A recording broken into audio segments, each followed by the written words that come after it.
Alright, it's bright and sunny and it's looking like almost summer weather for a change, which means I can actually get outside and do something with this thing. Now, the high level lights up here have been behaving a bit weirdly, and the trailer lights have been behaving a bit weirdly. I narrowed down the problem being the little 7-pin connector under here that connects to these lights, along with this little link wire that goes into the back door there. So I think it's time to go and investigate what's wrong with it. Now, pretty quickly I found there's some broken wires in here.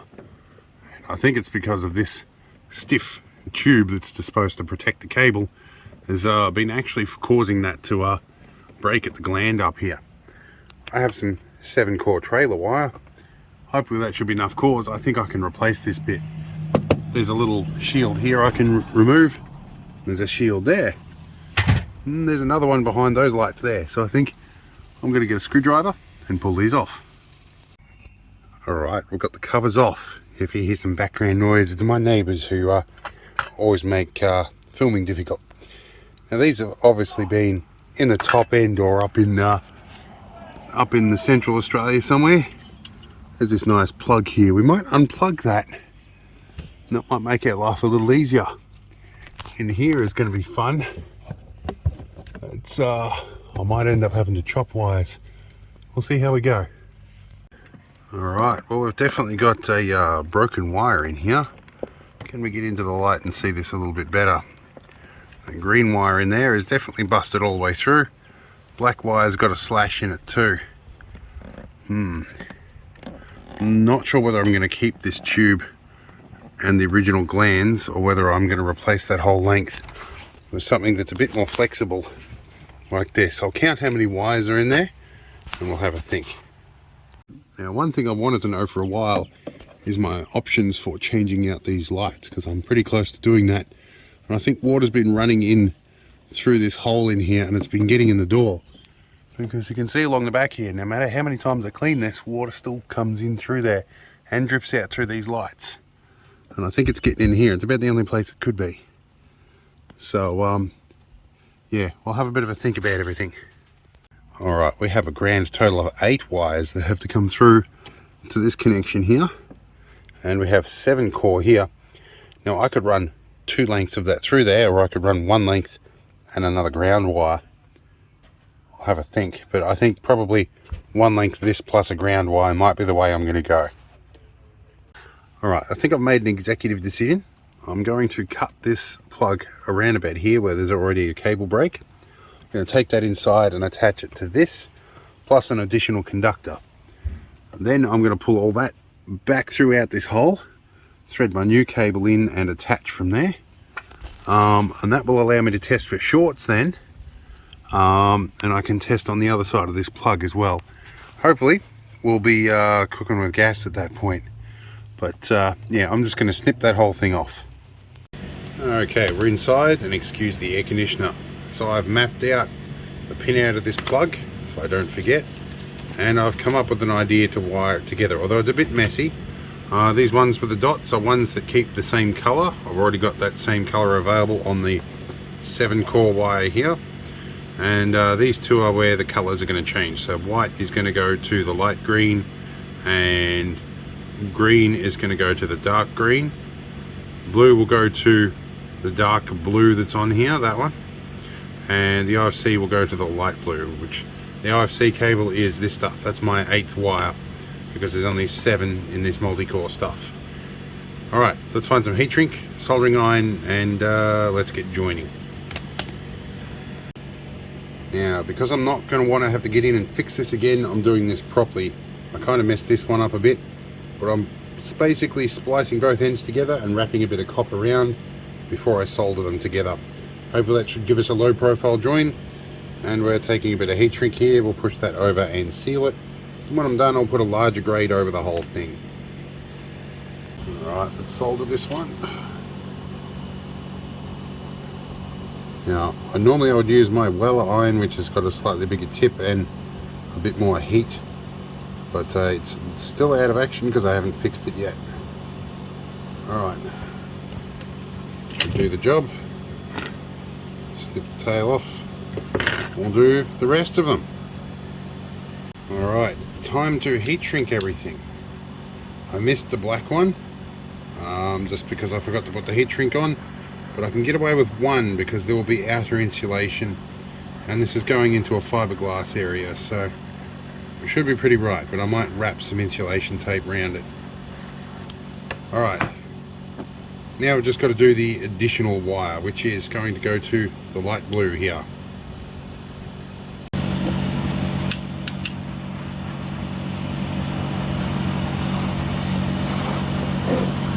Alright, and we're back outside. Here's our original plug. We're going to rip all this out and pull these cables back through. Alright, we have our new loop in, and we're all hanging out the side here where it's easy to join them. Hopefully there's enough room to stuff everything back in there. These joins are not likely to be as glamorous as that, because I've got to work with a battery soldering iron, which is actually under that, and in a slightly less than ideal situation. However, these connections are much easier to get to. So if they bugger up, I can get to them and identify them without even having to open the back door. Alright, we have our other joins all unceremoniously twisted together. If I had a terminal block spare, I'd use that for this. That would make life a lot easier. But I'm going to solder these, heat shrink them, and stuff them all back in there. See how we go. I'm going to use the Ryobi battery iron over here. Alright, so we're all connected. I'll put heat shrink on and give it a squeeze on the end to keep the junk out of it. It should be good enough for a temporary connection till we can test it. Now, I would normally have rear loading lights working, but I think they pick up a ground from underneath, so we'll crawl underneath and hook that plug up. Alright, so hopefully you can see what's going on. Now, there is a 7-pin round socket here that feeds the back door, normally through this connector here. This also is potentially a source of shorts, but we're going to hook it up here, see if we fix some of our problem first. Where's our pin in here? The bottom of that one. For this connection here, this is an inline joiner, I mean a male to female, with a 7-pin flat on the back to run a standard plug instead of just the NATO plug, which is on the other side. Right, let's see if we've got shorts again. Right, let's see, do we have rear loading lights? Well, we have rear loading lights again. That's good. Now let's check if the high level lights work. Alright, got the lovely financial manager assisting.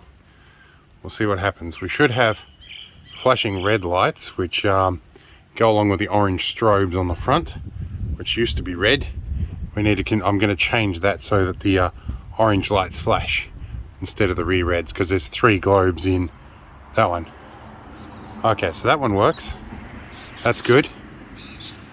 That globe's fallen out. Okay, we've got blinker, cool. Okay. Other blinker is working. That's good. Okay. Okay, now turn headlights on. Okay, we've got headlights, cool. A little bit of a flicker there, but we can deal with that. Alright.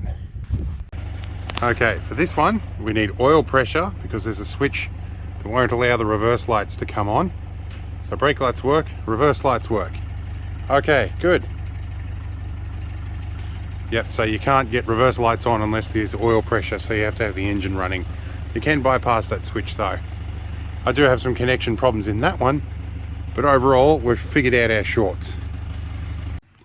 Alright, now that we know everything works, we're going to tuck this back in and hope we can do something about it. Now the flickering lights, I'm going to replace those entire housings with LED upgrades rather than just the LED globes I've put in there. I'm sick of them packing up. And especially now that I've seen through that hole, I know I can do it. Anyway, let's get all this wiring back in that hole and get the cover plate back on. And I cleaned the cover plate, by the way, too. Alright. Well, it'll fit it in there relatively neatly, so let's put this cover back on. Alright, and we're in. Although I do definitely need to clean up in here, but that can come later. Now, I need to tie these 2 cables together a little bit better. Alright, that looks a little bit better. I am going to see what it looks like when I close the door, but I think I've got plenty of loop here, and I've done it in such a way that it should coil up like that, hopefully reducing the future problem. This plug is going to keep poking back through here. I may have to take that plate off and put a zip tie in there to secure it, but for now it's going to stay like that because, as you can see, it's getting dark and I don't want to be doing this in the dark. Alright, so with the door shut, it does curl kind of the way I'd hoped. Got a bit of tape stuck there. I hope maybe I can do a better job of this in the future. Maybe I can peg this top bit up here so it curls differently. For now, that will work. And I've got an excess of cable. I can probably pull that back through a little bit. Let's open this door again. I really have to clean spider webs out of here. Anyway, that works for now. It'll probably work for the next few years until I figure out what to do with it. But we're pretty well done with this one. Right, so next job, I've got to take the calipers here. I'm going to measure these lights and see what size they are. These are made in New Zealand. These are Hella lights. So I think Hella brand should make something the same size in LED. Let's push this across a bit. So these are actually 109 mil, so I was way off with my measurement. That's nice because I would have got something that's way too big for it. So 109 mil. Alright, because the way they've got these are a single globe. These I think are a double globe because there's hazards and flashes in there. They don't use the same globe. These are a triple globe, so you've got stop light, then you've got tail light, and then you've got the red strobe light, because originally the strobes on the front were both reds, not red and blue, and they would flash the reds at the back. That's not really Vic Roads legit, so we're going to swap that over to flash and orange. Now how I make that work I don't know. I may have to take a single orange and do some trickery with diodes, but we'll work that out. And I've got to clean the bird crap off. But yeah, these are all filling up the back door with water, because when you've got the door up in the rain, the water runs down in this gap here and in through the holes at the bottom. We need to fix that. Alright, so we're back inside in the air conditioning and the noise, but hopefully this has satisfied your interest in what I'm doing today. I'm trying to keep my videos to a slightly more palatable size this time of year. Not everybody wants to sit around and watch a full half hour of stuff. That's the next thing we've got to do on the ambulance, is the ignition switch. So but anyway, we solved this problem, and I think I'm going to go and order them lights. Being rural, getting stuff here usually takes weeks, so I'm going to order in some bits and we'll see if it gets here before Christmas. It'll probably get in here afterwards. In any case, we'll see you in the next video, and hope it was good. And if you like it, give us a thumbs up, I guess.